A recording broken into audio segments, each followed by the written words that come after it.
Yuki Onna. Bonjour à tous, dans cette suite de vidéos, je vais vous parler des monstres folkloriques du Japon, les yokai. Nous parlerons aujourd'hui de la Yuki Onna, un des yokai les plus populaires dans l'univers du manga. Son nom se traduit littéralement par femme de neige, car elle agit un peu comme une sirène des montagnes. C'est une femme d'une grande beauté, au teint très pâle, portant un kimono blanc aussi appelé Shiroshozoku, qui est le costume porté par les morts. Elle apparaît souvent lors d'une nuit de neige voire de tempête, et attire des hommes dans la montagne dont elle aspire l'énergie vitale. Et on les retrouve le lendemain, morts de froid. Les diverses légendes de la Yuki Onna viennent principalement de la préfecture d'Iwate, d'où vient ma famille. Et dans cette région, pendant l'ère Muromachi, qui est de l'an 1336 à l'an 1573, les températures en plein hiver pouvaient atteindre les moins 40 degrés. Et un des symptômes d'une hypothermie sévère est le déshabillage paradoxal, c'est-à-dire la victime va avoir l'impression d'avoir chaud et va enlever ses habits. Et c'est facile d'imaginer pour les gens du Japon ancien que retrouver des victimes nues le lendemain d'une tempête de neige a sûrement mené à la conception partielle du mythe. Si ce phénomène morbide vous intéresse, je vous conseille de googler le col de Dyatlov qui est un cas de figure particulièrement intrigant. Le mythe lui-même existe en nombre de variantes impressionnantes, comme par exemple l'histoire d'un montagnard qui, lorsqu'il était enfant et qu'il se promenait avec son père, a vu arriver de loin une très belle femme habillée d'un kimono rayé rouge, et son père lui ordonna de ne pas lui adresser la parole. Les deux croisèrent la femme, et elle leur jeta un long regard, mais elle ne dit rien. Après un moment, son père lui dit que c'était une Yuki Onna, et que s'il lui avait parlé, elle les aurait poussés en bas de la falaise. Il y a aussi la version du petit garçon, qui a vu son père se faire tuer par une Yuki Onna, alors qu'ils étaient dans un refuge lors d'une tempête. Et la créature l'épargna car il était trop jeune, et qu'elle devra le tuer s'il parle d'elle à quiconque. Des années plus tard, le petit garçon devenu adulte fonde une famille et voit naître ses deux enfants. Un soir, sa femme lui demande pourquoi il semble toujours si effrayé les nuits de tempête. Après avoir réfléchi un moment, il lui raconta ce qui s'était passé lors d'une nuit comme celle-ci pendant son enfance. Au terme de son récit, sa femme se leva soudainement et son mari lui prit le poignet en lui demandant ce qu'elle avait. Et son poignet était extrêmement froid. Sa femme lui dit qu'elle était la Yuki Onna qu'il avait vue ce soir-là, et que comme il avait parlé d'elle à quelqu'un, même si c'était elle-même, elle allait devoir le tuer. Mais qu'elle ne pouvait pas s'y résoudre en voyant le visage assoupi de leurs deux enfants.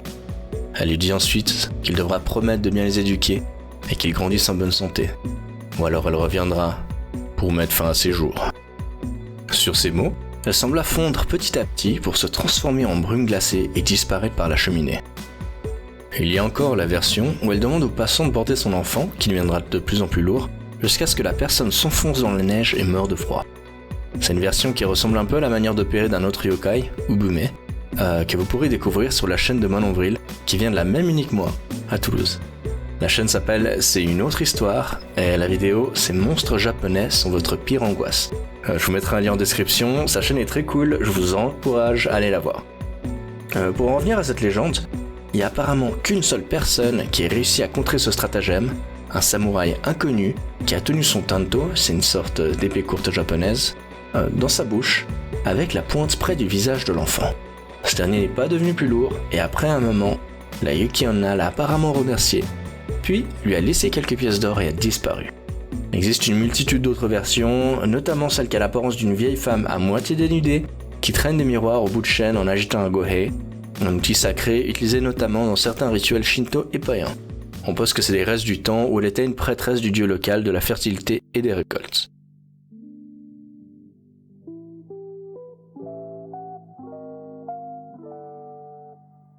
Selon les différentes régions d'Iwate, les légendes diffèrent plus ou moins, mais le thème général reste la cruauté du froid hivernal et également un symbole de beauté et d'éphémère de la neige. Prenant en compte la dimension d'illusion qu'on retrouve dans chaque conte et le fait qu'elle aille activement interagir avec les humains dû à sa solitude, souligne la psychologie des gens vivant dans ce coin à l'époque lors des longues nuits d'hiver. Côté pop culture, la Yuki Onna a un succès fou, en commençant par son apparition dans l'œuvre Kaidan par l'auteur naturalisé japonais Patrick Lafcadio Hearn, connu ensuite sous le nom de Yakumo Koizumi. Elle est reprise par le père des yokai Shigeru Mizuki dans son ouvrage Nihon Yokai Taizen ou Encyclopédie des yokai du Japon, regroupant une bonne partie de ces monstres connus, et ensuite dans des films télévisés comme la série Akuma-kun des Toei Productions où elle est représentée comme une personnification de la cruauté hivernale. Comme vous voyez, elle devient carrément gigantesque et j'ai malheureusement pas pu me procurer de source, car ça provient d'une série télévisée de 1966. Si par hasard quelqu'un a le DVD, je suis preneur. Il y a aussi Kaidan Yukijoro par Tokuzo Tanaka de 1968. J'ai éparpillé quelques extraits au cours de la vidéo, et j'ai même trouvé le film complet sur YouTube, je vous mets le lien en description. Le film en lui-même n'a malheureusement pas eu beaucoup de succès. Plus récemment, il y a le film Yuki Onna, présenté au TIFF, le Toronto International Film Festival en 2016, puis publié en mars de la même année, avec Kiki Sugino comme directeur. Elle est également utilisée en tant que mascotte dans des publicités pour des pistes de ski ou encore des produits contre les insectes. Et côté manga, oh mon dieu, il y en a des tonnes, c'est interminable. Une très belle femme avec un côté froid et meurtrier, c'est un fantasme parfait au Japon. Et en parlant de fantasme, j'ai passé des années à traduire des mangas plus érotiques, et c'est un sujet extrêmement populaire, surtout concernant le chaud-froid. Mais je ne veux pas m'étaler là-dessus. Pour revenir au mythe, on suppose que l'origine de la Yuki Onna est un esprit de la neige, ou l'âme d'une femme morte de froid en montagne. En réalité, personne n'est très sûr, et je suppose que ça fait partie des choses qui entretiennent ce genre de légende.